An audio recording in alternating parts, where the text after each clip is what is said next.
Assalamualaikum warahmatullahi wabarakatuh. Perkenalkan, nama saya Turfa Nabila Azhara dari Prodi Ilmu Pemerintahan, Fakultas Hukum, Ilmu Sosial, dan Ilmu Politik. Di sini saya akan menjelaskan jenis-jenis dan macam-macam term beserta contohnya. Apa itu term?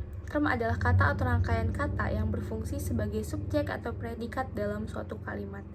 Ungkapan pengertian dalam bentuk kata atau istilah inilah yang disebut dengan term, baik berupa istilah dalam bahasa buatan maupun kata-kata dalam kehidupan sehari-hari. Term maupun konsep yang terkandung di dalamnya banyak sekali macam.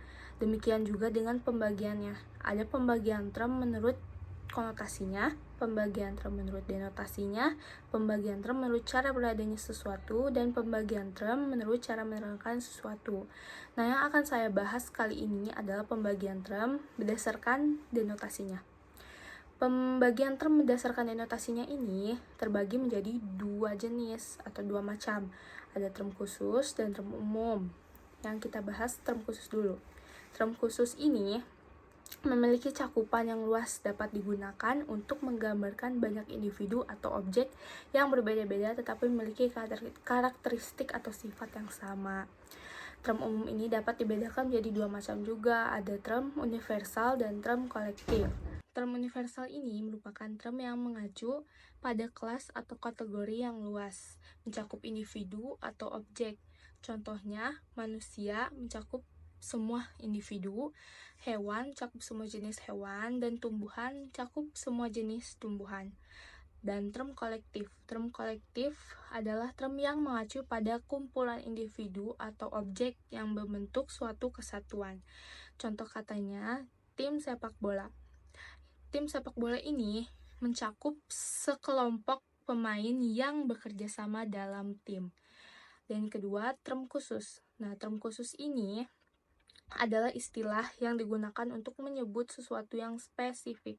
Term ini membantu kita untuk mengidentifikasikan dan membedakan sesuatu yang lebih spesifik. Term khusus ini dapat dibedakan menjadi dua macam juga. Ada term partikular dan term singular. Term partikular ini menunjuk sebagian tidak tertentu dari suatu keseluruhan. Misalnya dengan kata sebagian manusia atau sebagian yang dapat hidup di air. Nah, dan selanjutnya ada term singular. Nah, term singular ini menunjuk pada suatu hal atau suatu himpunan yang mempunyai hanya satu anggota. Misalnya dengan kata Presiden pertama Republik Indonesia. Selanjutnya saya akan membahas tentang sesat pikir atau logikal falasi. Logikal falasi atau sesat pikir adalah kesalahan dalam penalaran atau argumentasi yang dapat membuat kesimpulan menjadi tidak valid atau tidak benar.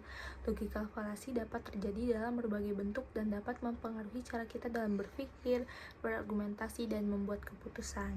Sesat pikir adalah kekeliruan dalam penalaran berupa pembuatan kesimpulan dengan langkah-langkah yang tidak sah karena melanggar kaidah logika maupun berupa perbincangan yang bercorak, menyesatkan karena sengaja atau tidak sengaja memasukkan hal-hal yang membuat kesimpulannya menjadi tidak sah. Nah, beberapa contoh logikal falasi atau sesat pikir dalam kehidupan sehari-hari ini terdapat pada circular reasoning atau penalaran melingkar. Kesalahan ini terjadi ketika argumen mengandung premis yang sebenarnya hanya mengulang tanpa memberikan bukti yang baru. Contohnya dengan kata saya yakin dia orang yang baik. Argumen ini melingkar karena melakukan hal baik hanya diulang sebagai alasan mengapa dia dianggap baik tanpa bukti lain. Nah, cara untuk menghindar dari logikal falasi ini adalah dengan kita berpikir kritis, pahami argumen, cari bukti, hindari emosi, dan pertimbangkan pilihan lain. Nah, dengan demikian, dengan memahami bentuk-bentuk logikal falasi atau sesat pikir ini dan cara menghindarinya, kita dapat meningkatkan kemampuan berpikir kritis dan membuat keputusan yang lebih tepat. Demikian yang bisa saya sampaikan. Semoga dengan penyampaian saya ini dapat menambahkan wawasan ilmu pengetahuan kepada kita semua. Terima kasih. Wassalamualaikum warahmatullahi wabarakatuh.